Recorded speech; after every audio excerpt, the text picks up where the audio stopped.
Greetings, everyone. Welcome to Unity Spiritual Center of Panama City.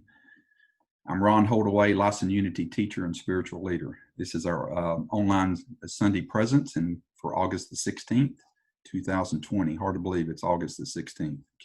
Just can't believe it. But anyhow, we welcome you, and it's such a blessing to see those on Zoom, see your smiling face and your present, and to look in all those faces with each other. So welcome, and if you're joining us later by YouTube, we appreciate you doing that, and welcome to all of you as well. So we'll start off this service with a song by Daniel Nahmod. So hold on just a minute. Let me share my screen, and we'll get that started. If I can do that, let's see where that is.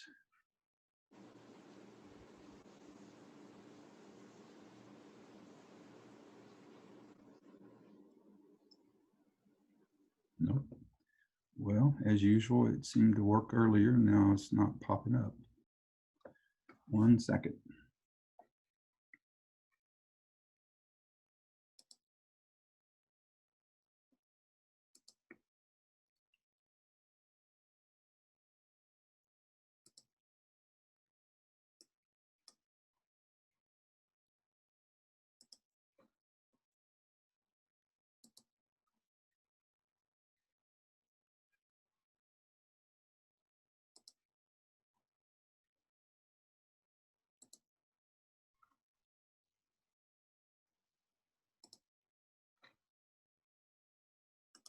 Bring it on. Can you see Daniel Nahmod? Everything new,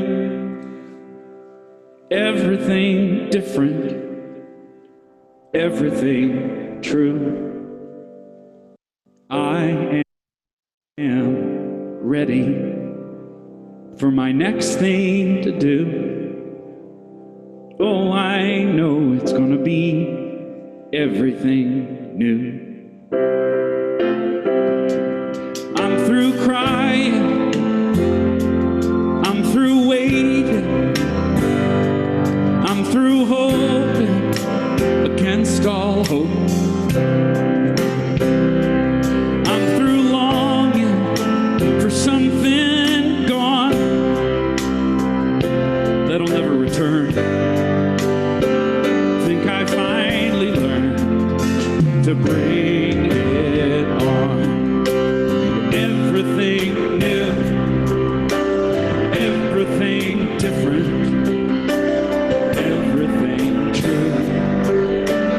I am ready for my next thing to do. Oh, I know it's gonna be everything new. I'm through grieving, I'm through dreaming that the life I had is ever coming.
everything new.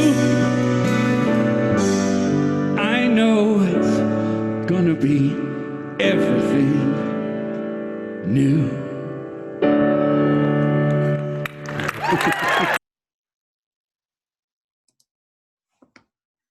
Okay, everything is new. Yeah, awesome. He's incredible.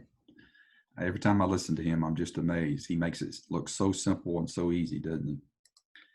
So today we're, again, welcome to everyone. And I think we should start this service after that great musical message. Let's start with prayer. So if you would, just settle in your seat and close your eyes if that's comfortable, and just begin to have that awareness of this presence and this stillness that we're doing for this service. Close your eyes and breathe in and out. Just inhale and exhale, and let's breathe in the truth of who we are, the essence of love, and this divine presence that we know that we are. Know this for yourself in this moment. And in this time of heaviness and concern for all the people with this COVID-19 that are making their transition, and for all the family members that are suffering through that, we just lift our hearts, lift our ideas, lift our minds to this place of oneness, this place of wholeness and health and being in this place with each other. And so I've been doing this morning prayer with this good morning, dear God. I want to do that again because it seems appropriate, especially even in times of what Daniel Nabot just saying. So it says, thank you for this day, a new, clean, and freshly illumined day in which I can live and learn and love and give and grow. I trust you utterly, dear God, today to pour your love through me all day long. So that I have a plentiful supply of strength, wisdom, and substance to live every moment at its best. I thank you for this gift of another day in which to serve you. Good morning, dear God, and so it is. Amen. So again, welcome one and all. So as you know, unity, we're all here together, but unity leaves no one out. The same life energy that flows through each of us, regardless of race, gender, identity, or preference, religion, or sexual orientation, we're all one in the eyes of God. Whatever name you use for God, whether it be spirit, breath, allness, ground of being, we know God by any name, and unity leaves no one out. So today and all through August, it's right to celebrate and acknowledge that this is 100 years of for the celebration of the women's right to vote via the 19th Amendment. The actual date was August the 26th, 1920. 100 years. And I might add, only 100 years. That's just mind-boggling that that's the case. And it wasn't a total, because a total equality vote, because it took another 45 years until August the 6th of 1965 to give Black women the right to vote in the 1965 in the Voting Rights Amendment. So another 55 years went by, or 55 years ago, when the Black women had a chance to vote. And we know how women are a power in our elections, and so just to think that that's only taken place most of our lifetime since 1965, we remember that. Most of us probably remember that. So we acknowledge that today in this time of these political things going on. You can find our online presence on Tuesday night at 6 p.m. as Rose facilitates Course of Miracles. 11 o'clock on Thursday is we do a Zoom meditation at 11 a.m. And then if you feel led, join us and join me and others for coffee and chat for midweek coffee. And that's turned into a pretty good gig, if you will. We have a good time on that. And I plan this week to, as we did last week a little bit, to continue with unpack some of the stuff I'm going to bring up in the talk today. We'll unpack some of that. So join us and stay in touch with your spiritual community. If you have prayer requests, please be sure to send them to me. We'll record them here, pray over them for 7 days here, and then I'll email them or mail them to Silent Unity, where they're held in prayer for 30 days. So please take advantage of that if you have any prayer needs. And we can call this our virtual offering, so in appreciation. So thank you for all who continue to bless our spiritual community, bless each other with your tithes and gifts and offerings, and we truly are blessed. I'm humbled every time I see that and process these, so I'm very humbled and grateful for your presence. You can donate by going on the website or mailing your check to Unity Panama City, and you can do all that online. So if you would, for this virtual offering, please put your hands together and let's say our affirmation of abundance together. Divine love flowing through me blesses and multiplies all that I have, all that I give, and all that I receive. And so it is.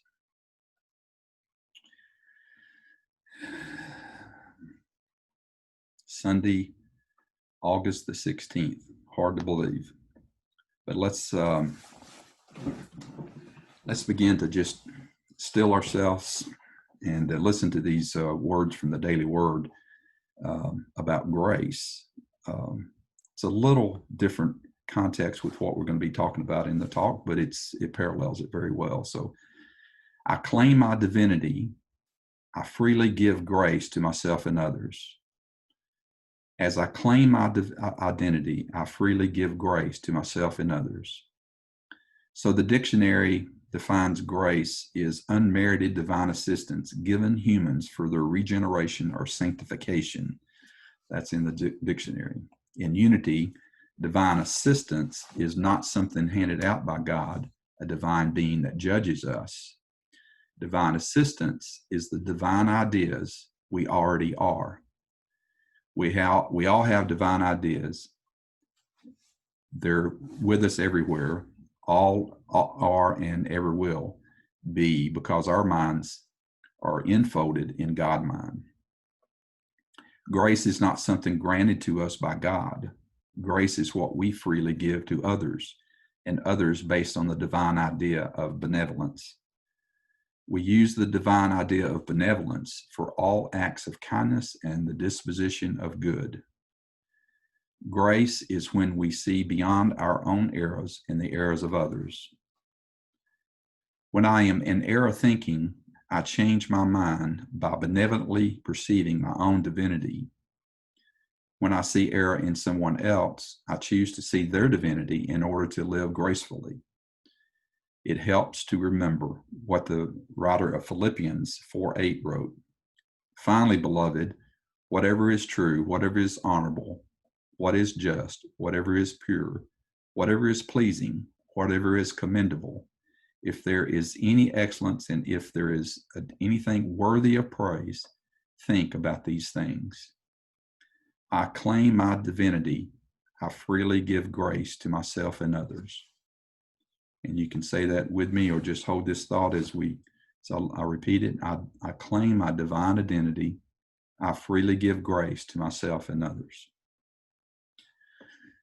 And so it is. And now we'll listen to a song by Karen Drucker.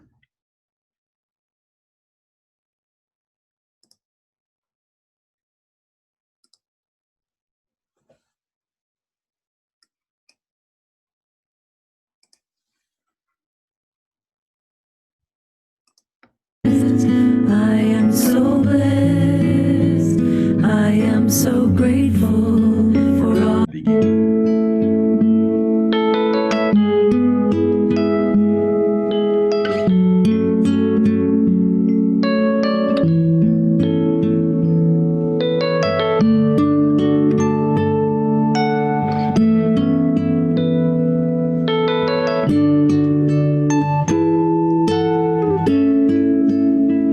I am so blessed.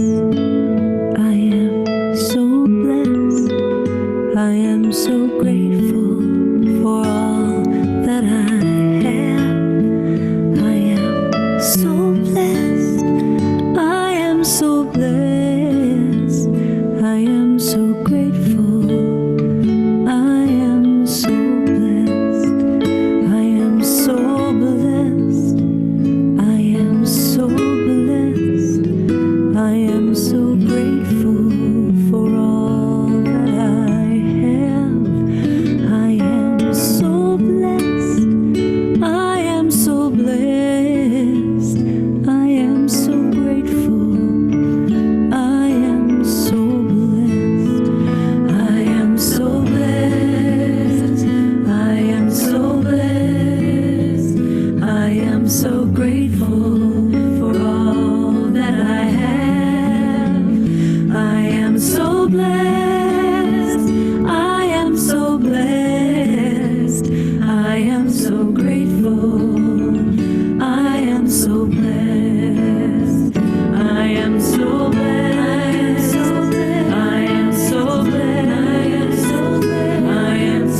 so blessed. I am so grateful for all that I have.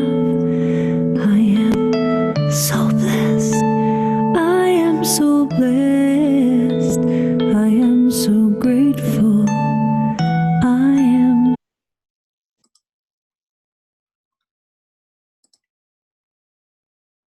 I am so blessed. I am so blessed. So blessed.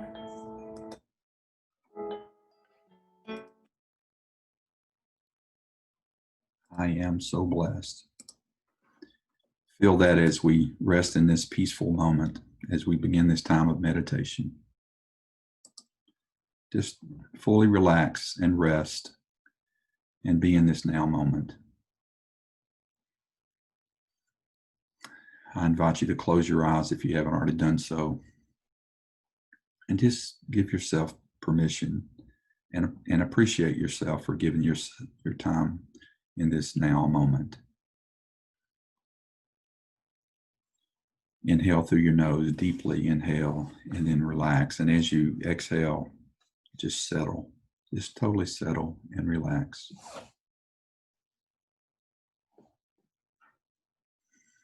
Turn your conscious mind to your breath. Let any thoughts that you may have about the day or the morning that's happened, just let them float by like balloons. No judgment, no worries. Just let them float by so that you can be fully present in this now moment. So that you can realize the words that Karen Drucker was just saying, I am so blessed.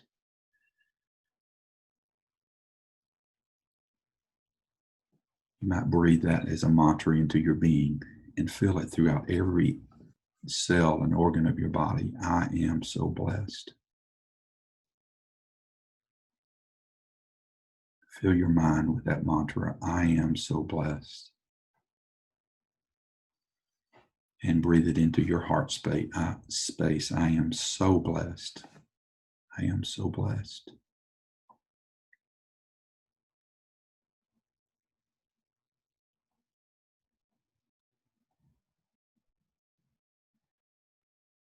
Continue to relax fully and deeply into the being and the truth of who you are.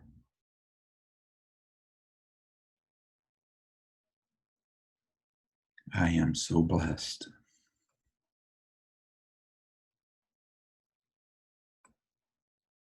I am so blessed.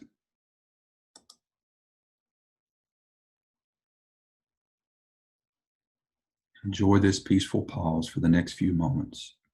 There's nothing to do, no to-do list to check off. You've chosen to sit here, set them aside and sit here to be fully present in this now moment.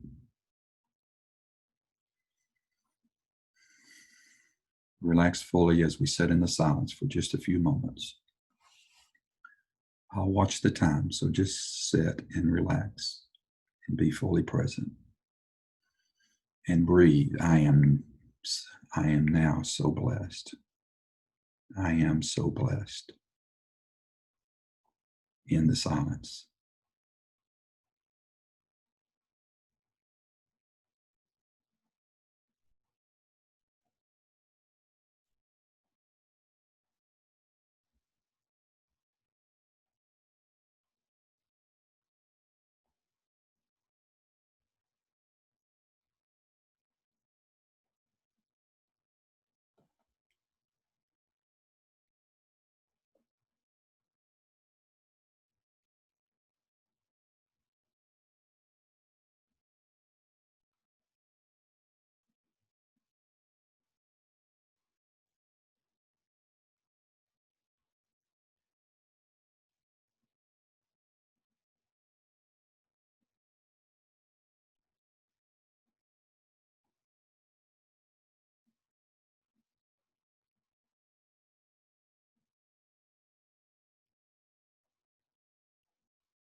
Continue to keep your eyes closed if that's comfortable and just breathe again.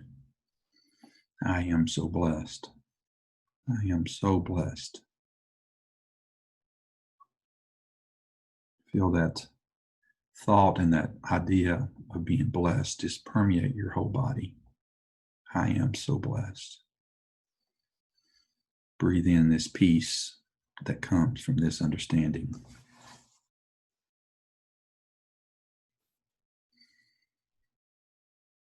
Again, give yourself a big appreciation, big hug for this time that you've given yourself to be in the presence.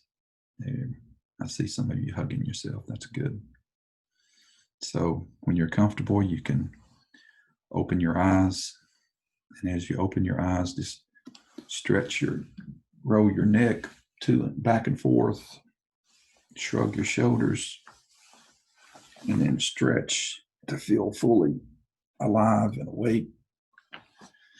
And you can open your eyes and return to this time and place when you're comfortable.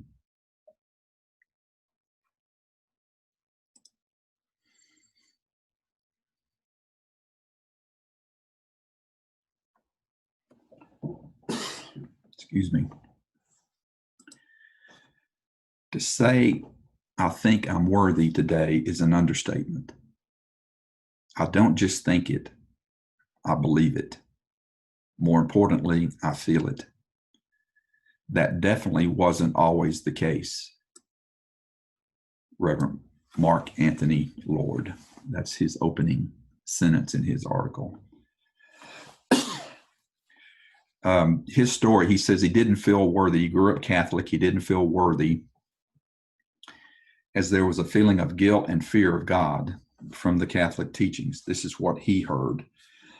And then heaped on the pile of unworthiness that he got from the teachings, he was gay.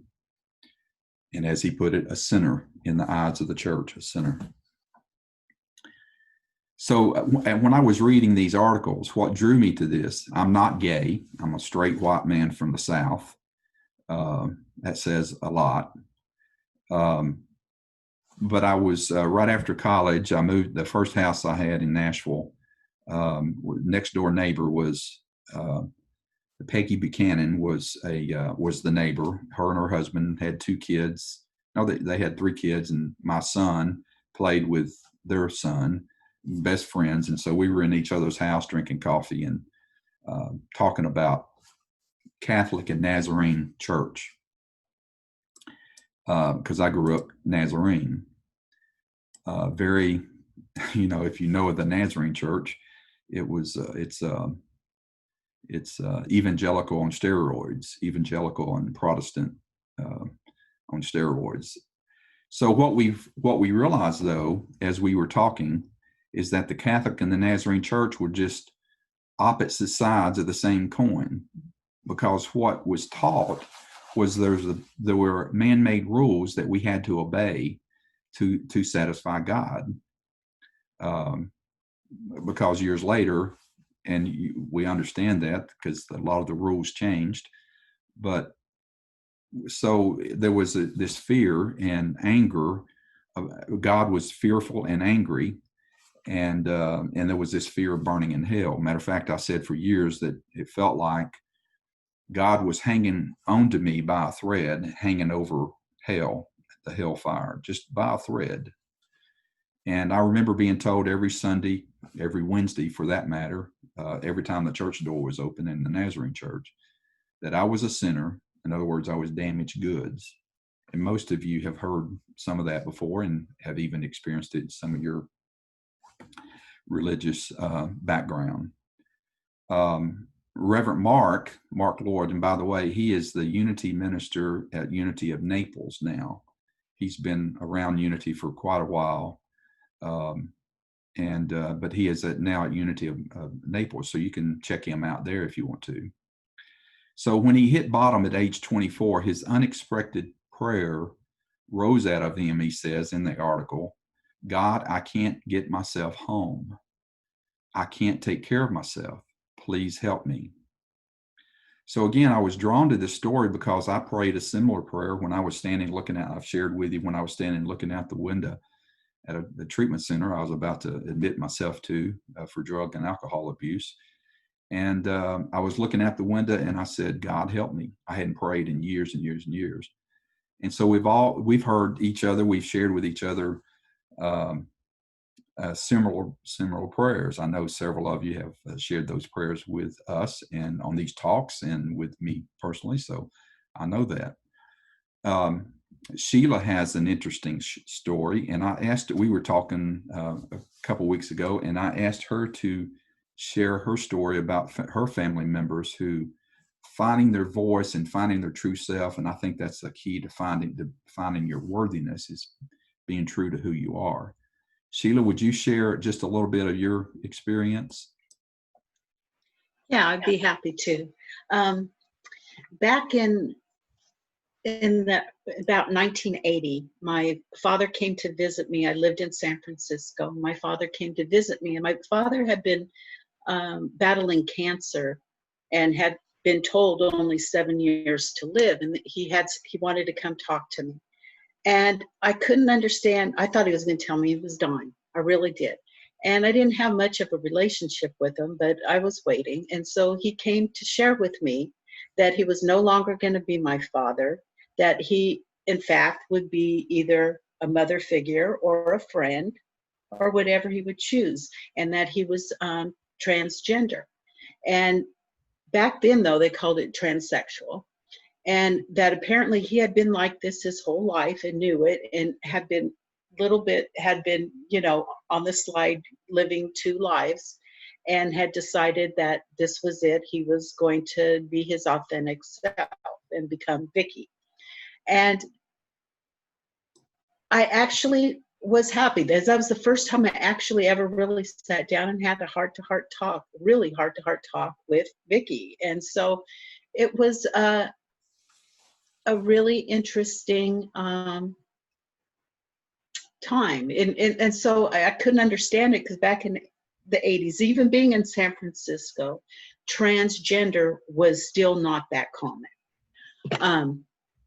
So it was very interesting. And what was even funnier is later on that day, I couldn't wait to talk to my best friend. And so I called her and I told her, I have something to share with you. She goes, oh, no, I have something. I have to go first. And we went back and forth. Who was going to go first? This happened the same day. She, of course, went first and told me that her brother was gay. And I said, oh, that is nothing. My father is now my mother and is a woman. And she said, Sheila, don't lie like that to make me feel better. But it was really, really true that this is what had happened. And so Vicky lived an additional 14 years. So she went much longer than her yet 7 years of cancer, and really became her more authentic self. Before, she never went to church. She would just drop me off in front of the church, me and my brother, and we would walk in and then pick us up after church was over.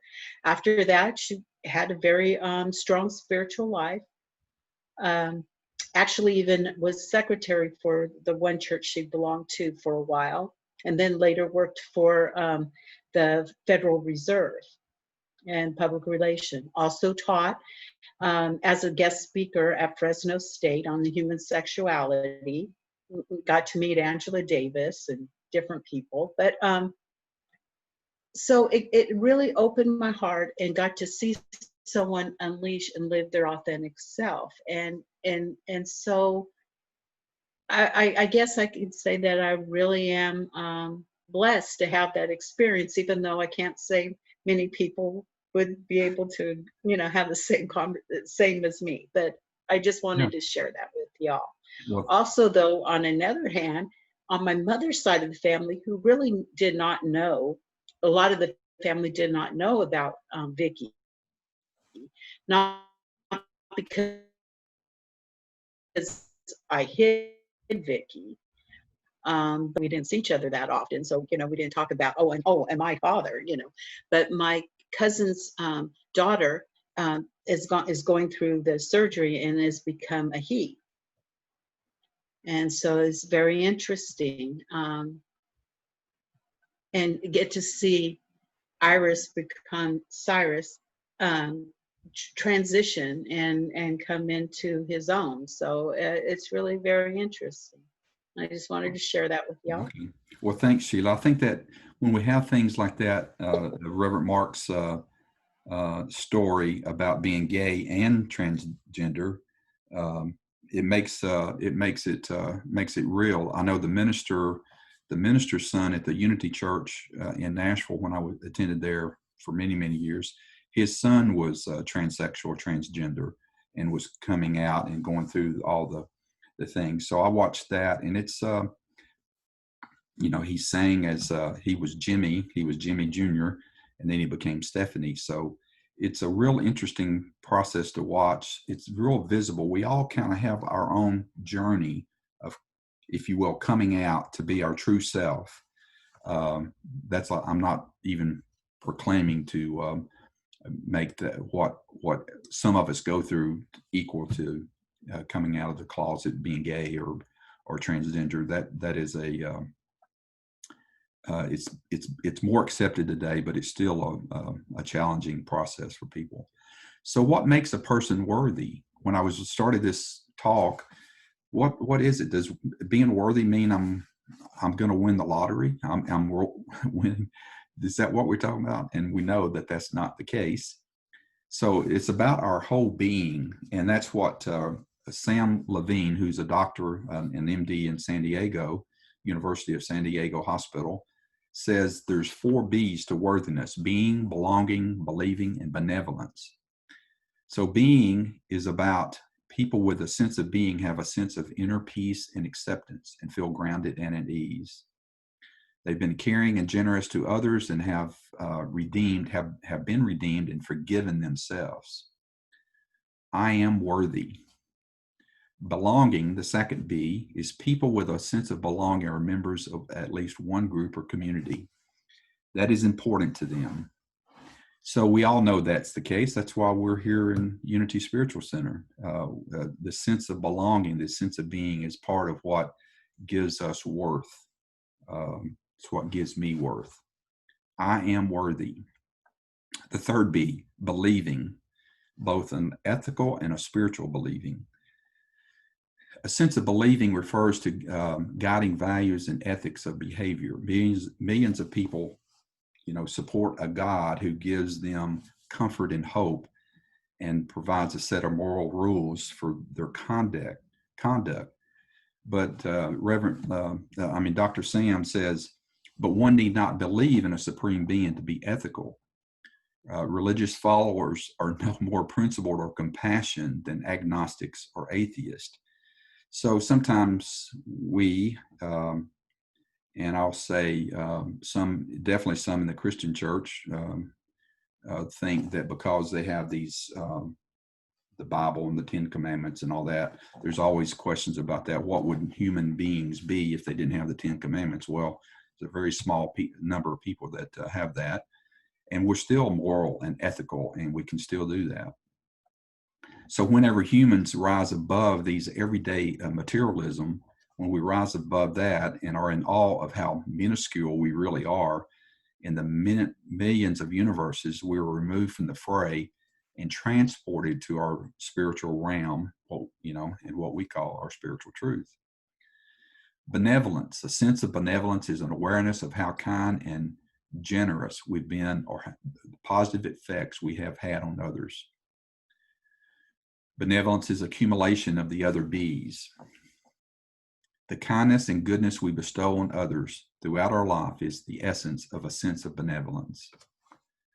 So the 4 B's that Dr. Sam, I thought, described almost in a emotional, psychological way what we all teach in Unity as well. The 4 B's are essential to all who are honestly evaluating the worth of their lives. So in Reverend Mark's book, he wrote a book called Thou Shalt Not Suffer, 7 Steps to a Life of Joy. He discusses all aspects of suffering. And the first chapter in the book is, the title of the first chapter is Get a New God. And when I first read that chapter, I knew what he meant by that. I knew exactly what he meant. But then one of the things that we're doing in Unity, some of the teachings through UWM and all that, is to say that we may be guilty at times of metaphysical malpractice. In other words, we don't need to be guilty in Unity of telling other people to change their God. In other words, our 5 principles to some would be, heresy. Now, I admit my understanding of God is nothing like understanding of God in my youth, or even in my early adult life, or even yesterday. My thoughts of God are evolving even today. But this does not mean that I'm here or Unity is here to tell you what you should believe. I hope we can always remember that. I hope I can remember that and not get into this thing of metaphysical malpractice. It's our zeal when we're happy and what works for us. When we're happy with that, the zeal is that I want to give away what I have is exactly what you need, and it may not be at the time. So as I reflected on this chapter, I was gonna suggest to you that you get a new God if you're not feeling worthy to get a new God. And then as I reflected on that, if someone in the first meeting or first few meetings I went to in AA or NA told me that I had to believe in a prescribed definition of God, I would have gotten up and walked out. God is personal. We know we say in Unity, God is principle and yet personal.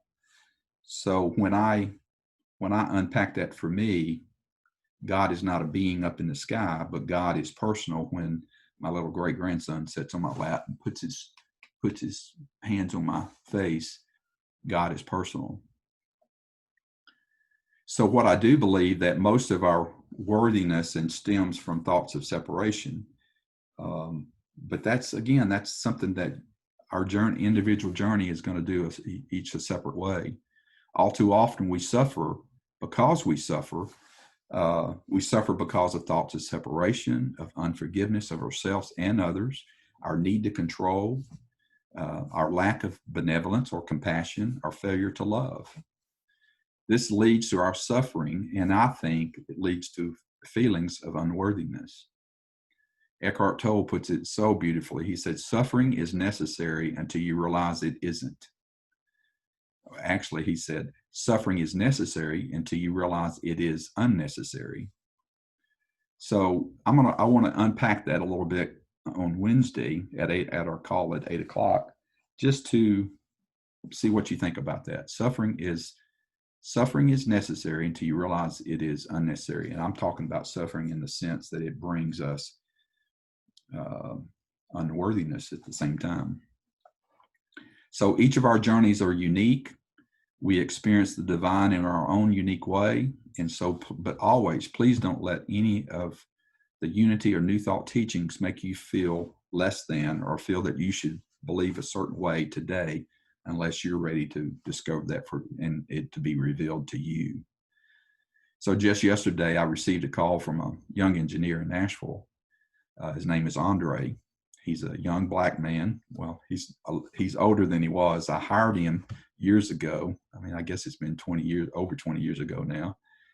And he was under my training, and I was his mentor in the engineering business.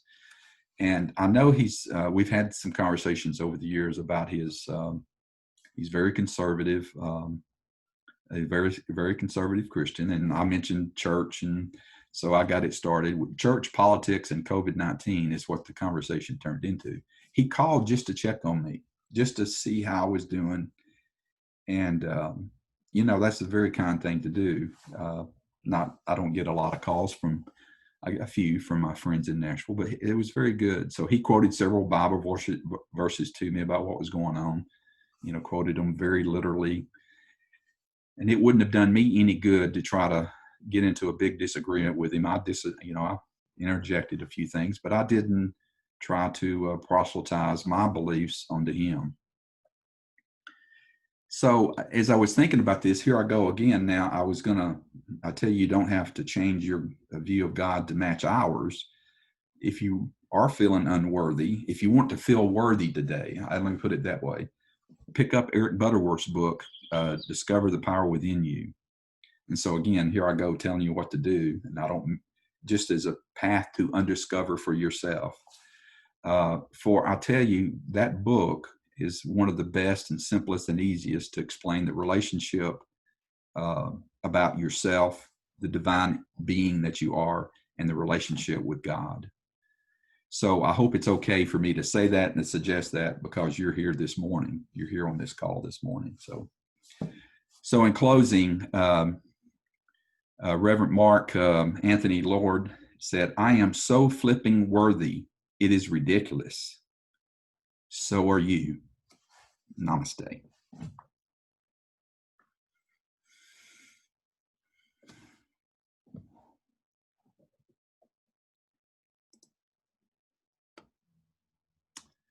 Thank you, thank you, thank you, thank you. Thank you, everybody.